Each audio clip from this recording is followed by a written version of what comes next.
Hi, my name is Diana Chavez. Thank you for joining our webinar. SunRay secures $10 billion annually for GCs, subs, and suppliers. We're a national construction document service. Today, we have a great webinar on Don't Sign a Waiver or Release Without Reading by construction lien law expert Leslie Baugh. Without further ado, I would like to introduce Leslie Baugh.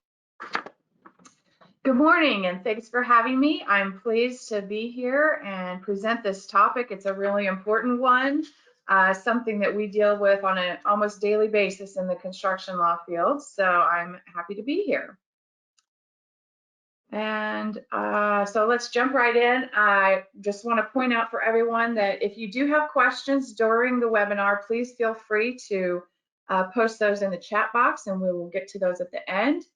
And when you're posting your questions, do not include your name or the company name in the questions. Just post the question and we'll address it towards the end of the webinar. And all questions are welcome, so feel free to post any. So today we're talking about lien waivers and releases. This is a pretty big topic, so I'm not going to spend a lot of time on foundational information or background information on what a lien waiver is. We have other webinars you can go back to find out what a lien is, what a bond claim is, and how those are very powerful tools to get you paid. Today we're going to talk about how to protect those rights to get paid and not have any interference with your ability to pursue your claims due to lien waivers or releases you may have signed. Very important topic because a lot of people don't pay attention to them. They assume they're just standardized forms they're signing, and they can be really important. So we will go over those things today.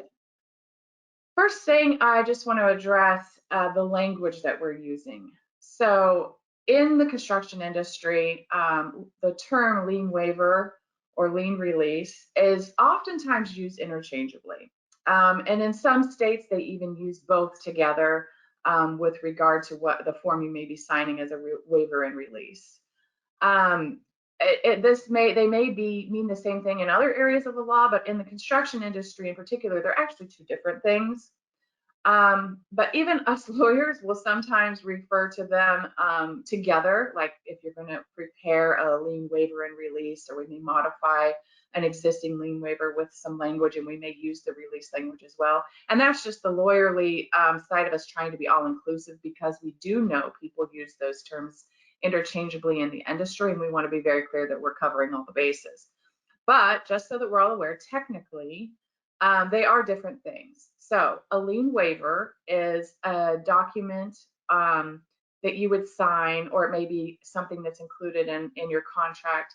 And what a waiver is you're giving up the right to file a lien before you actually file one. And that is okay sometimes when you're doing it in exchange for payment. It's perfectly appropriate.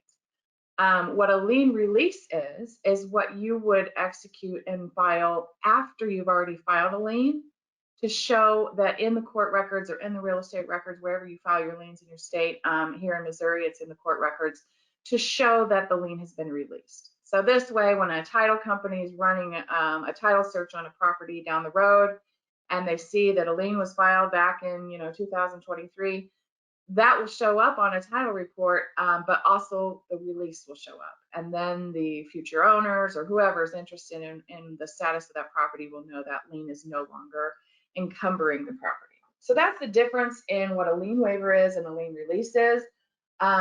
Throughout the webinar today, when I say waiver, I'm talking about the first instance. And if I say release, it's just because it slips into the language every now and then, like I said, when we're trying to be all-inclusive.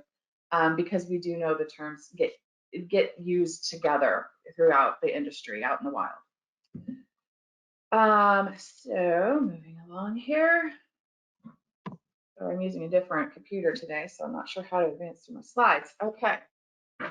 Just for background information, I think this is important to understand, and we probably are all aware of it, so I'm not going to spend a lot of time on it, but just in case you're not thinking that outside your own bubble of what impacts the lien waivers you're signing may have on other people, we'll go through this. So a typical lien waiver is utilized in the payment process, and this sort of outlines the big milestones that we would go through. So when a progress payment is due from an owner to a general contractor on a project, the general contractor is going to require the subs and the suppliers to sign their partial lien waivers that the general contractor will then turn in to the owner along with its own partial lien waiver, along with its payment application, showing that all the amounts that it's seeking in its payment application will be, the owner will have lien waivers associated with those amounts, and so it's okay to release those funds. Once the owner gets all the documentation that it requires, including those lien waivers, if everything checks out, it's going to make a progress payment to the general contractor, and then the subs and suppliers will in turn be paid. Now, as you can imagine, as I'm sure everyone's experienced, these things take time. So, it's very rare that we would, unless you're on a really small project and doing things in person, these aren't going to happen within a day or two of each other. These are going to take time for everyone's office to process. And this is important because you can waive your mechanics liens and your bond claims through either the partial or final lien waivers. So that process that I just described in the previous slide, that's when we would be signing partial lien waivers, and then a final lien waiver would be intended to exchange in it for your final payment that's due on a contract after all the work is done. But we can run into problems with the form of lien waivers we're signing all along. This is really important because I think a lot of people do understand the impact of that final lien waiver, but maybe don't pay as much attention in those partial lien waivers they're signing throughout the course of the project. I don't know how many times I've talked to somebody that says, well, I just figured that was for what only applied to the money I was getting paid. Well, that may be your intention, but unless the language of the lien waiver matches up with that, you could be waiving a lot more than just your lien rights or your bond claiming rights with regard to the amount you're getting paid. So when we're looking at types of lien waivers, there's really two primary types of ways that the lien waivers will quantify what you're releasing. So first one we see a lot are time-based lien waivers, which is going to waive your liens and bond claims as of a certain date. And then we see amount-based lien waivers, which is going to waive your liens or bond claims, which are attributable to the amounts that you're getting paid or the amounts that are listed within the lien waiver.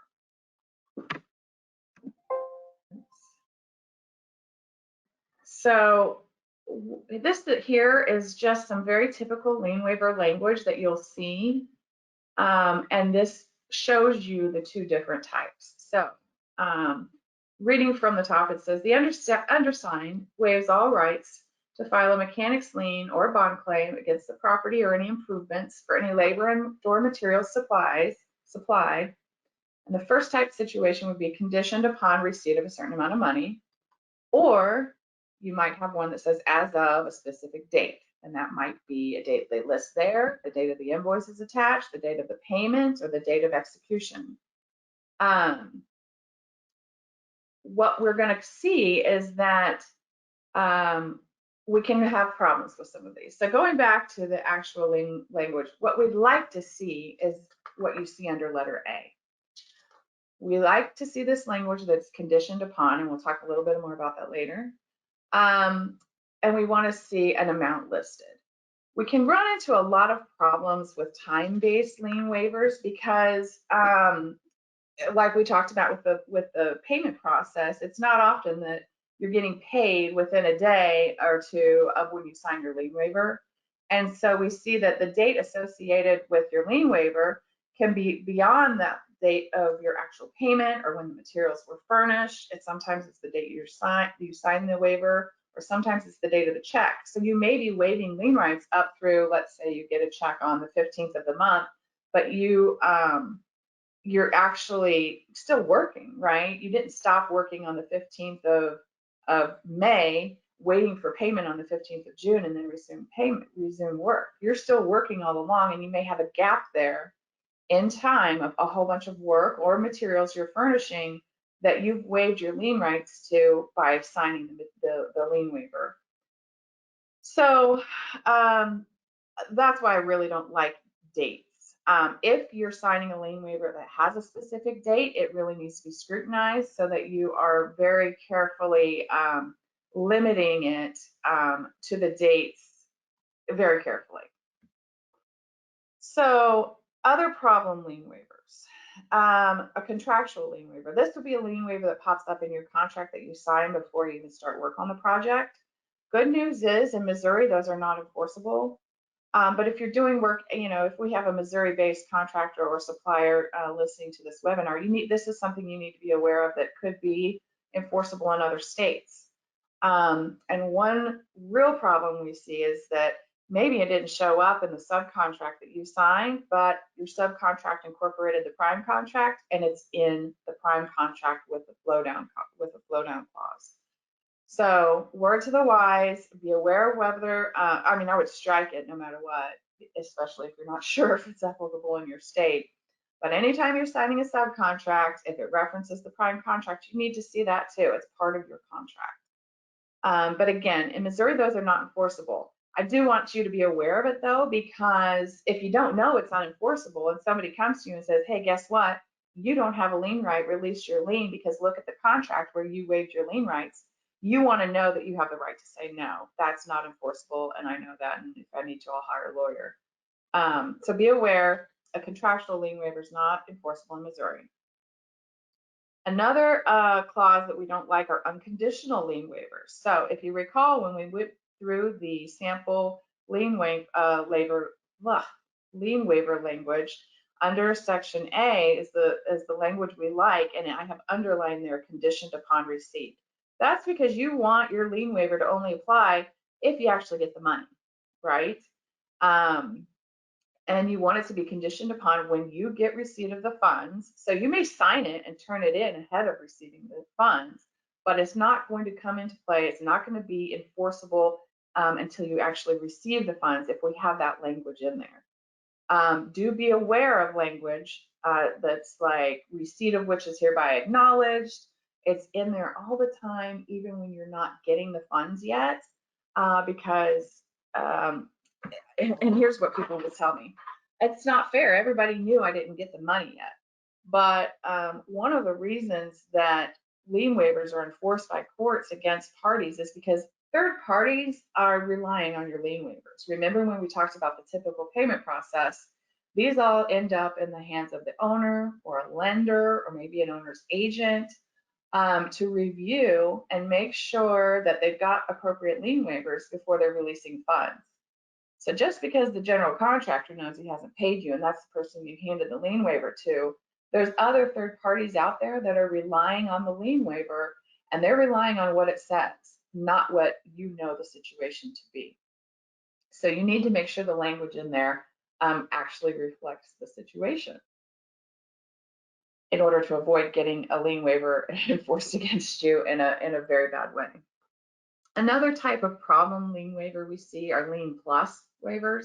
So the language that going back a slide, if you look at the language at the beginning, it says we're waiving all rights to file a mechanics lien or a bond claim.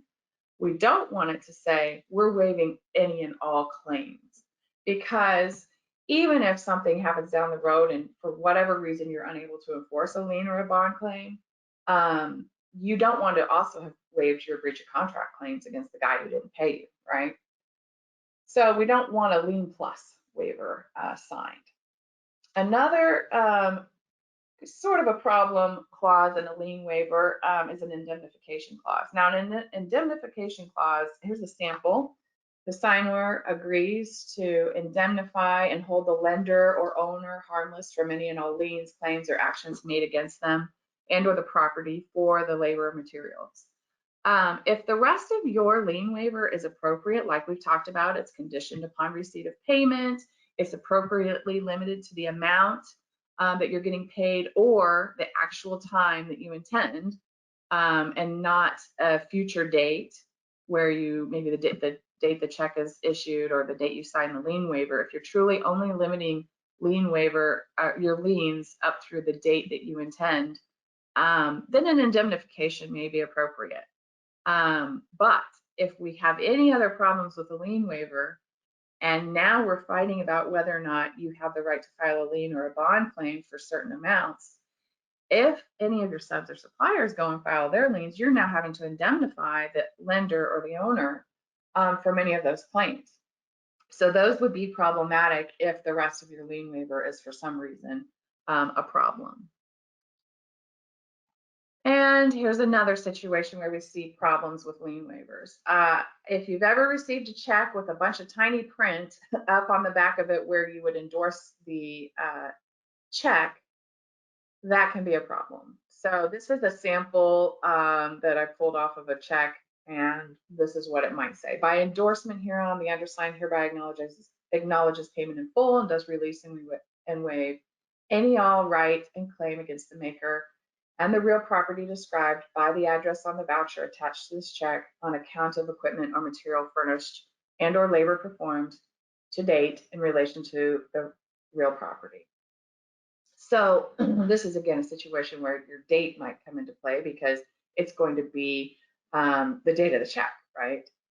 But also if whoever is opening checks in the that come in the mail and signing them isn't aware of a problem on a project, whether it's this is only a partial payment and you're owed much more, whether it's because you have outstanding change orders that haven't been approved yet, or whether there's a dispute as to any certain work and that's the reason you're not getting a portion of your payment. Any of these situations that can come up, if someone signs this check and deposits it, you've now fully and effectively waived your lien rights or bond claim rights through the date of that check. And while some people may see this as harsh and that's not fair, and how can that be? Again, we go back to the reliance. So there may be third parties relying on the fact that you signed off on a lien waiver. And we've got a case in Missouri where something like this happened. I put the case citation here, even though that might be somewhat meaningless to some of you. So this was a construction project where the general contractor rounded up 7 lien waivers from 7 different subs and included the lien waiver. On the lien waiver, 5 of the subs clarified it, added in some language, modified the actual lien waiver they were signing to say, this is issued pending clearance of the general contractor's check. 2 of the subs just signed the lien waivers and didn't clarify them or modify them in any way. The owner got all of the payment application from the general contractor, reviewed those lien waivers and issued a payment to the general contractor, who then took off with everyone's money. So all 7 subs filed mechanics liens on the project, on the property. And when it came down to it, in litigating those liens, the court held that the 5 subs who'd added language to the lien waiver saying that it was issued pending clearance of the check were allowed to pursue their lien claims. And unfortunately, the 2 subs that didn't modify their lien waivers and just signed it were not. So their liens got kicked. And if you watched any of the webinars, you know what a powerful tool your mechanics lien is, or your bond claim, towards getting paid. A lot of times it's the only way to get paid, especially if this general contractors, or whoever it is that didn't pay you. It could be a sub or something like that. But if whoever it is that is refusing payment is either bankrupt or out of business and just not around, can't be found, there's a lot of times the only way you're going to be able to get paid is through these types of claims. So again, very important, and it may seem harsh that it gets enforced this way, but it's really because of the reliance of the third parties on those lien waivers that you're signing. In this case, that was a big issue, and in later cases where whether or not a lien waiver would be enforced against a party, they look back at this case and note that in that case, there was reliance on the lien waivers, and that's why courts will enforce those. So the takeaway here is, in order to preserve your lien and bond rights, you always need to read, and you may need to modify the waivers before you sign them. Some people think you're not allowed to do that, but you certainly are.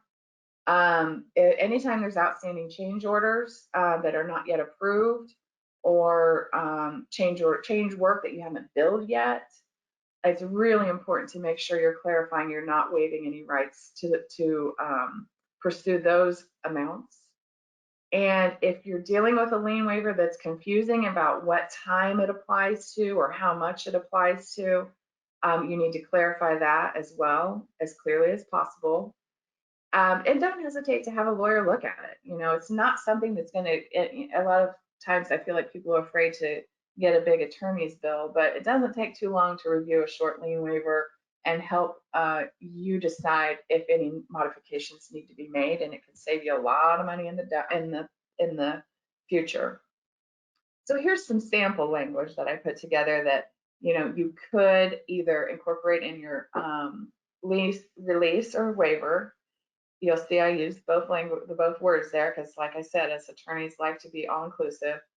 You could also put this in your subcontract and just say any release or waiver signed by this subcontractor or supplier will only apply to work or material furnished for which payment has been received in full and shall not apply to retention, unbilled changes, claims which have been asserted in writing, or claims that you don't yet know about, and shall be conditional upon receipt of funds. So there's that conditional language that we always want to see. So you could tack this on to the end of a lien waiver if you're not sure whether or not you've got it, just to be safe in all cases. But this is just some sample language that you might want to use to protect your right to continue to pursue a lien or a bond claim. I think we're hitting time here, so if there's any questions, Diana, do you see any questions in the chat? No, ma'am, there's no questions at the moment. Okay.